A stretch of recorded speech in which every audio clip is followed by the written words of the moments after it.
Recording studio Ekangar सराय। ले ले वो जाके फरकवा पारना,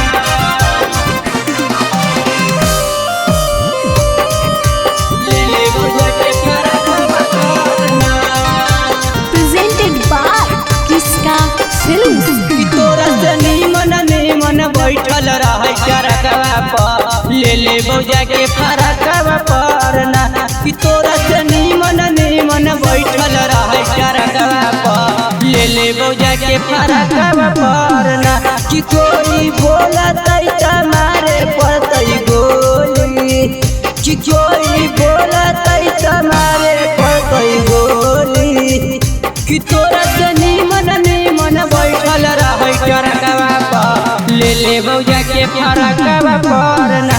कि तोरा से नीमन बैठल रहो चरकवा पर, ले ले बौजा के फरकवा पारना।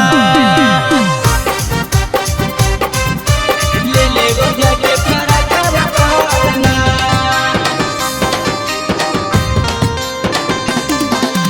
ले ले बौजा के फरकवा पारना। कि तोरा से नीमन बैठल रहे चरकवा पर, ले ले बौजा के फरकवा पारना।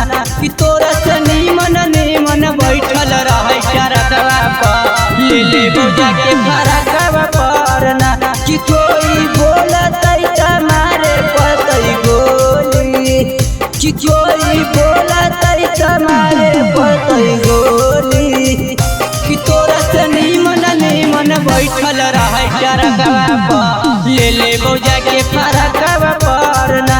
कि तोरा से नीमन बैठल रहो चरकवा पर, ले ले बौजा के फरकवा पारना। ले ले बौजा के फरकवा पारना,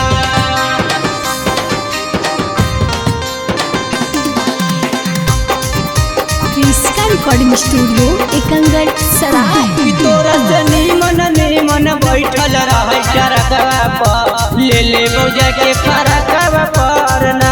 कि तोरा से नीमन बैठल रहे चरकवा पर, ले ले बौजा के फरकवा पारना।